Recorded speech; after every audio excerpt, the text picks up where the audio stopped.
perilaku ekonomi. Yang kedua, dapat memahami perilaku konsumen dan produsen. Yang ketiga, mengidentifikasikan peran konsumen dan produsen. Ibu mau presensi dulu ya.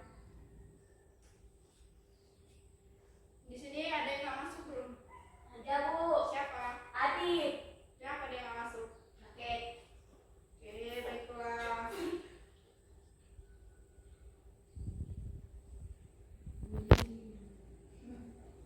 Oke, kita lanjut lagi. Yang pertama, kita akan membahas peta konsepnya. Yang kita pelajari di materi ini apa aja? Yang pertama, kita akan membahas perilaku konsumen dan Produsen. yang kedua, membahas apa kita? Hah? Yang kedua, membahas apa?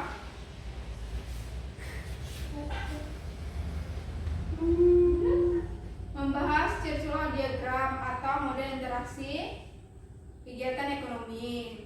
Yang ketiga itu membahaskan peran konsumen, dan keempat membahas peran produsen. Baik, kita akan membahas pertama perilaku konsumen dan produsen. Nah, perilaku konsumen dan produsen dalam kegiatan ekonomi. Ibu akan menanyakan sebelum kita belajar lebih mendalam, ibu akan menanyakan perilaku konsumen dan produsen kan. Konsumen itu apa sih? Yang kalian ketahui, siapa yang mau jawab? Saya, Bu. Iya, apa yang sendiri? Konsumen adalah pembeli barang atau jasa, Bu. Baik. Sedangkan produsen itu apa? Produsen adalah orang yang memproduksi barang atau jasa. Nah, di sini konsumen itu adalah diri kita sendiri sebagai pengguna atau pengguna barang atau jasa produk yang telah diproduksi oleh produsen. Sedangkan produsen kita bisa sebut dengan perusahaan. Nah, dia di situ menghasilkan produksi barang-barang yang kita gunakan atau kita butuhkan oleh konsumen tersebut. Nah, di sini kita akan membahas perilaku konsumen dalam kegiatan konsumsi. Yang pertama itu, perilaku konsumen adalah proses atau aktivitas ketika seseorang berhubungan untuk memilih atau membeli dengan kebutuhan barang jasa yang ia gunakan. Nah, kebutuhan konsumen ini kita menggunakan dua pendekatan, yaitu pendekatan ordinal dan pendekatan kardinal. Yang mau baca pendekatan kardinal? Asumsi dalam pendekatan di antara konsumen bertindak rasional. Pendekatan konsumen tetap uang memiliki nilai subjektif yang tepat. Oke, dalam pendekatan kardinal ini lebih mengutamakan dengan kepuasan konsumen.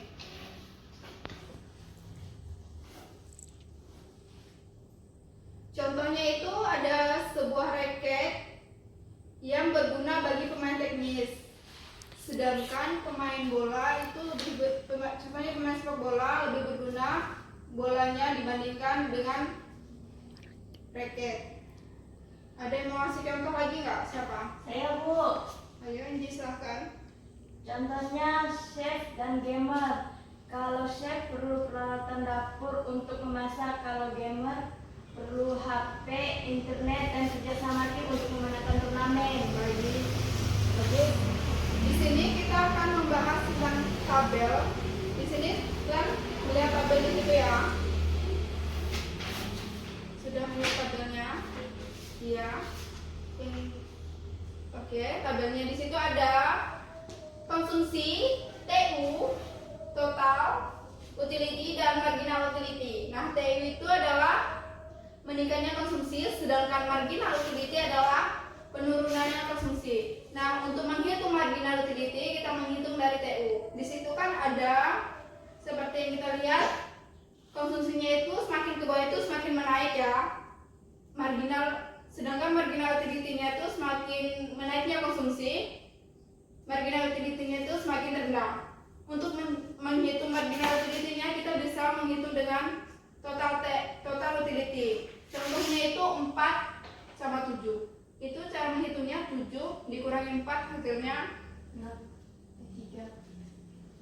7 kurang 4. 3. Oke, baiklah. Iya, 3. Nah, kebutuhan manusia kan tidak ada habisnya.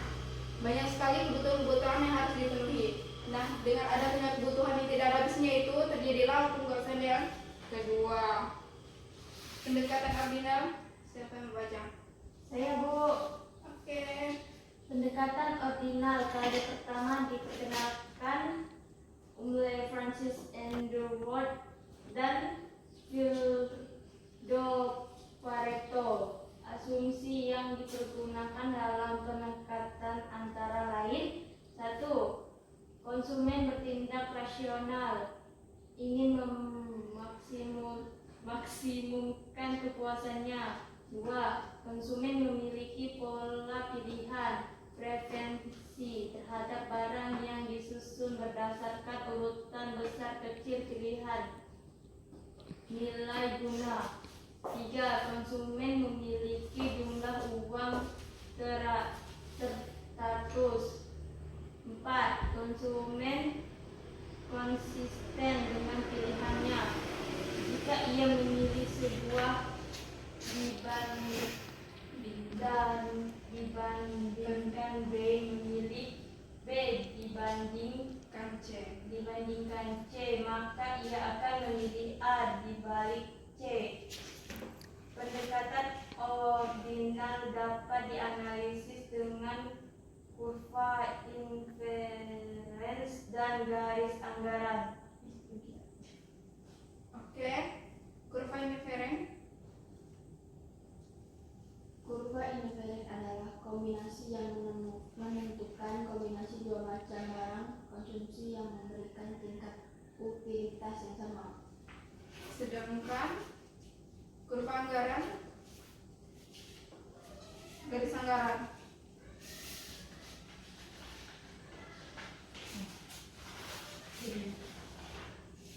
Garis anggaran adalah garis yang menghubungkan titik keseimbangan kombinasi untuk memperoleh dua macam barang yang mengeluarkan anggaran atau pendapatan yang sama. Baik. Setelah ini kita akan membahas tentang circle diagram atau pola interaksi kegiatan ekonomi. Dan di sini kita akan membahas tentang perekonomian 2 sektor, 3 sektor, dan 4 sektor. Nah, di perekonomian 2 sektor itu adalah rumah RTP, rumah tangga produsen, atau RTK, rumah tangga konsumen. Rumah tangga konsumen ini memberikan jasa kepada rumah tangga produsen berupa, silakan Dita menjelasin.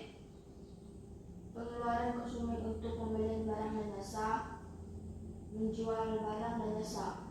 Sedangkan rumah tangga produsen itu memberikan apa kepada rumah tangga konsumen? Menjual faktor produksi, tanah, modal, tenaga kerja, skill. Memberikan pendapatan dan pembayaran jasa. Oke. Nah, di perekonomian 3 sektor ini kita ada penambahan yaitu pemerintah. Nah, pemerintah itu memberikan subsidi kepada rumah tangga konsumen dan rumah tangga produsen. Sebagai balas jasanya, rumah tangga produsen dan rumah tangga konsumen itu memberikan pajak kepada pemerintah. Dan untuk perekonomian 4 sektor, kita ada penambahan luar negeri, rumah tangga luar negeri. Dan di situ kita sering mendengar ekspor dan impor. Ibu ingin menanyakan ekspor yang Indonesia berikan kepada luar negeri itu apa? Contoh ekspor dari Indonesia ke negara lain adalah Indonesia mengekspor getah karet ke negara Jepang, Vietnam, Singapura, dan lain-lain. Oke, sedangkan impornya? Contohnya negara Cina mengimpor ke Indonesia seperti sayuran, buah-buahan. Oke, baik. Sekarang kita akan membahas peran konsumen dan peran produsen. Nah, di peran produsen itu sebagai penghasil atau penyalur barang dan jasa yang telah dihasilkannya ke tangan konsumen. Nah, untuk menghasilkan barang dan jasa tersebut, produsen itu memerlukan pemerintah maupun masyarakat luar negeri. Sedangkan peran konsumen itu sebagai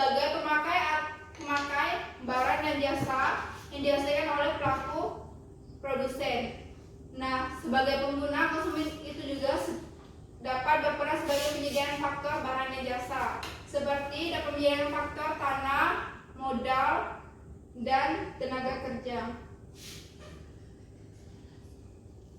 Sekian materi kita pada hari ini. Ada yang ingin ditanyakan? Tidak, Bu. Baik, Ibu akan tutup pelajaran kita hari ini dengan doa.